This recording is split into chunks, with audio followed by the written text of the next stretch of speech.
Okay, so I scurried off to the theater this weekend to watch Scream 7. Yes, the seventh time poor Sidney Prescott has been attacked by the Ghostface killer. Oh no! Oh no! No, no, no, no. Except not really, because she's not in the sixth one at all. What? Bro, what are you talking about, man?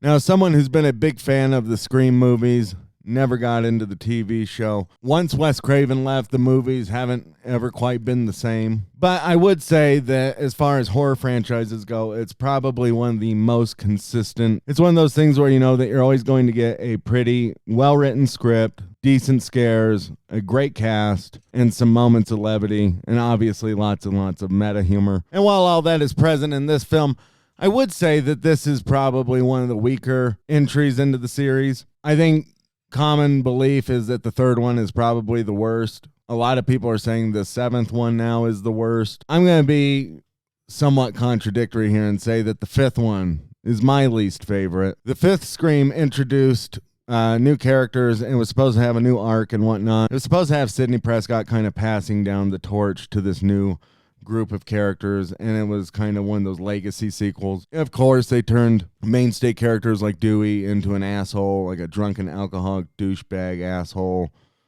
who's left his wife, and then they kill him in like the most violent kill in the entire series, and you know, just kind of spit on him. Then they made 6, and there was a contract dispute with Neve Campbell to come back, which I thought was fine, like, because she really didn't need to come back. But then there was controversy and things like that having to do with Palestine. Paramount Pictures went ahead and fired the new lead and Jenna Ortega, which, let's be real, that's the only person that anybody knows and cares about. From the new ones, as it were. They did bring Courtney Cox back in the sixth one, but it was just, I don't know. I really don't remember much of it. I just remember it was Ghostface in New York was kind of the big selling point of it. It was fine. It was whatever. Since they fired the new lead and whatnot, when the studio was already contractually obligated to make a third movie.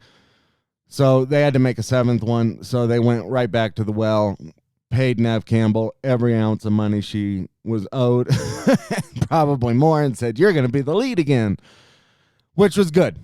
I like Scream 7. I didn't think it was anything super, super special or fantastic, but I thoroughly enjoyed watching it the entire time I watched it. I thought it had another really good cast in it. Neve Campbell, of course, is Sidney Prescott. Courtney Cox is back as Gail. Isabel May is her daughter. Not Gail's daughter, Sidney's daughter. And Joe McHale is Sidney's husband, who I really liked, and I thought they had a good chemistry. He's not in it enough, but he was really good. The original Scream scriptwriter, Kevin Williamson, is at the helm for the direction in this one. And then, of course, there's cameos galore because it's a 2026 movie, and they found a clever way to do it by using AI.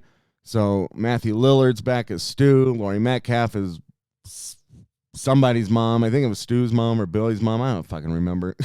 The lore is so convoluted at this point.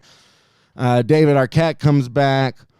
It was just good to see all those guys. Funnily enough, the only one they didn't bring back was Skeet Ulrich, I think his name.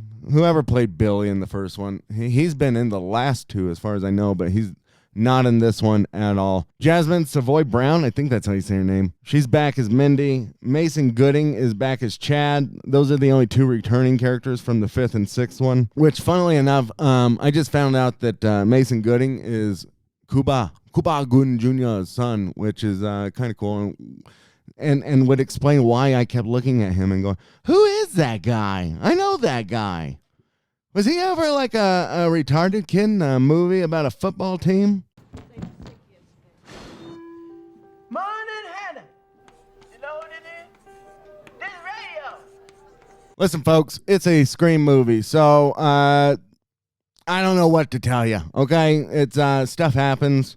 People die. People die because they need to die. The problem with the Scream franchise now is that it's always a different killer, and that's fine because you don't have to keep reinventing the wheel as to why he won't die or why he keeps coming back or why he's, overly fixated on the final girl or whatever. But now it leads to this new problem, which is, why does every psychopath who loves the Stab movies in the Scream franchise, because it's all meta, every person who loves Stab finds Nev Campbell and tries to kill her and her family now. It's gone on 6 times. It's a little unbelievable that literally anybody she ever meets in her life or talks to will just eventually put on a ghost face mask and try and kill her entire family. And that's the weakest part of this movie, is that the reason why the killers are doing what they're doing in this one is because things needed to happen, and we like Stab, and I know Sidney Prescott, and so now I'm going to try and kill her because that'll make me a legacy. Not strong motivation. Not strong motivation, especially when one of the people that you kill to get to Sydney is your own son. That's another level of crazy, but whatever. If you don't think about it too much and you just watch it for what it is, it's a really fun movie. It's a good watch. They should have cut it down by about 10 minutes, I think. There's a little slow part in the middle where it's like, okay, what are we doing here? Like, we all know that nobody cares about these characters, right? The only person anybody cares about is Courtney Cox and Nev Campbell, and quite frankly, they kind of do Courtney Cox a little dirty, and the movie just kind of forgets about her in the third act. It's like, oh, here, you be here, and for some reason, you're going to be a bitch again, and you're going to hurt Sydney's feelings, and then she's just going to run away and leave you, and then you're going to spend the rest of the movie, we're not going to see it, but you're going to spend the rest of the movie looking for her, and then you'll just show up again. I mean, really, the whole reason that Gail's even in the movie is a little convoluted. And I think that's a little bit of a tired thing, being it's the 7th one, and you keep bringing the original characters back, which is cool. That's one of the selling points. But to keep having, like, these 2 women in particular have been through so much trauma with each other that you'd think they just like each other by now. They'd probably be like a lesbian couple by now, right? It's like, we need to stay together at all times. Let's just get married and live together. And we'll just never leave each other's sight, because if we do, someone will try and kill us. But they don't do that, and they still have them getting into these weird arguments where it's like, should I really trust you? And should I really trust you? And the whole thing's just kind of weird. If they make a Scream 8, which they probably will, they should just make Nev Campbell the killer now and just be like, I'm ending this shit, right? I'm done. I'm not dealing with this anymore. I'm just going to be the killer now, because I've been through so much trauma, more trauma than any human could probably ever stand for. I've lost my mind. Now I'm going postal. That being said, if you just want to go watch a good horror flick with some good kills and not too much of a reliance on CG or spectacle, this is a really fun movie to watch. And again, Nev Campbell as Sidney Prescott is really the best part of it, right? She is awesome, and she is the reason you want to cheer or clap or be excited. She is just such a good final girl, and she is now the reigning queen of final girls as far as I'm concerned. Her and Jamie Lee Curtis are like, neck and neck, right?